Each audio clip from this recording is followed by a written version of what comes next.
Anak-anakku yang solih dan solihah, kaifa halukum? Bagaimana kabarnya hari ini? Alhamdulillahirabbil alamin. Bertemu kembali bersama Pak Iwan kali ini dalam kajian Ramadan. Anak-anakku yang solih dan solihah, alhamdulillah binikmatil iman wal Islam.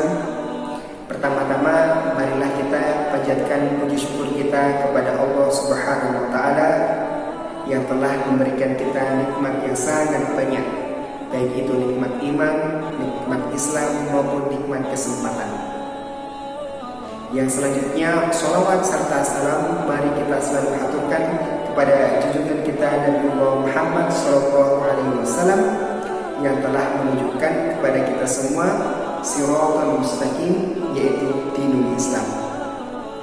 Anak-anakku yang solih dan solihah, pada kesempatan yang berbahagia ini, Pak Iwan akan menyampaikan sedikit tentang belajar dalam kesulitan. Dalam sebuah hadis riwayat Ibnu Majah nomor 224 yang bunyinya talabul ilmi faridatun ala kulli muslimin, yang artinya menuntut ilmu atau belajar itu wajib bagi setiap muslim. Nah, anak-anakku yang solih dan solihah, pertanyaannya adalah, apakah menuntut ilmu atau belajar itu hanya dilakukan di sekolah saja, atau hanya dilakukan di masjid saja, atau hanya dilakukan di rumah saja? Jawabannya adalah tentu tidak. Belajar itu dapat kita lakukan di mana saja dan kapanpun saja. Nah, anak-anakku yang solih dan solihah, seperti halnya kita belajar dari sebuah peristiwa atau suatu kejadian pada suatu masa. Contohnya, kita dapat mengambil pelajaran dari adanya wabah COVID-19 ini di tengah masyarakat dunia.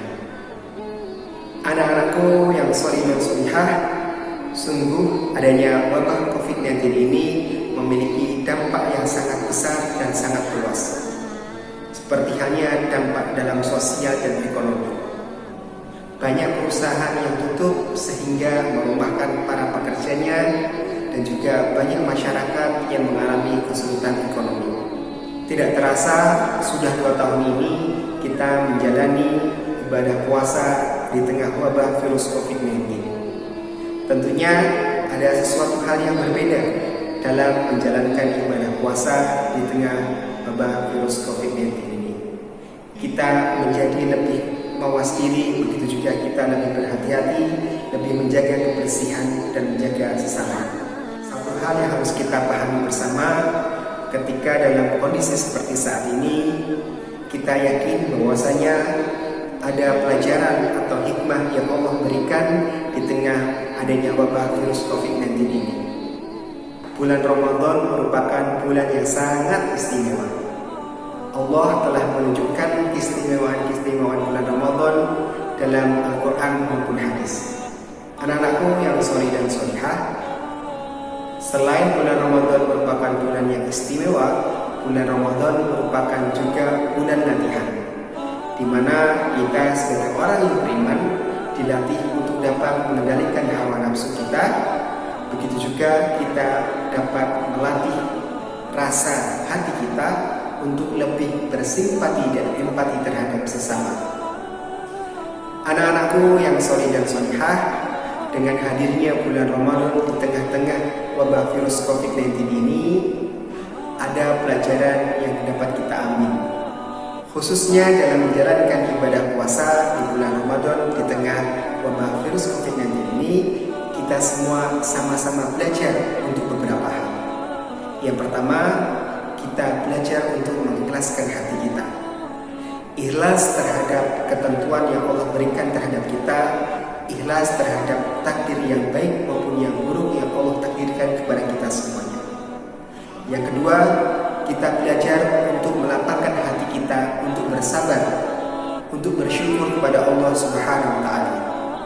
Bersabar atas cobaan yang Allah berikan kepada kita semuanya. Begitu juga kita bersabar untuk taat kepada Allah Subhanahu wa taala, bersabar menjalankan perintah-perintah Allah Subhanahu wa taala, bersabar dalam menjauhi larangan-larangan Allah Subhanahu wa taala, begitu juga kita wajib bersyukur untuk segala nikmat yang Allah berikan kepada kita semuanya. Dan yang terakhir, yaitu yang ketiga, kita belajar untuk mengusahakan daya yang lebih dalam meraih kehidupan yang lebih baik. Oleh karena itu, marilah kita jadikan hantaran alam semesta ini sebagai wadah untuk belajar kepada suatu peristiwa atau suatu kejadian di suatu masa, sehingga menjadikan diri kita sebagai manusia pembelajar, manusia yang beruntung, yang menjadikan kita sebagai manusia yang lebih baik di kemudian hari. Baik anak-anakku yang soleh dan solihah, mungkin itu saja yang Pak Iwan dapat sampaikan. Selamat belajar dan selamat berproses, selamat menjalankan ibadah puasa dengan khusyuk. Pak Iwan pamit, fastabiqul khairat, berlomba-lomba dalam kebaikan. Wassalamualaikum warahmatullahi wabarakatuh.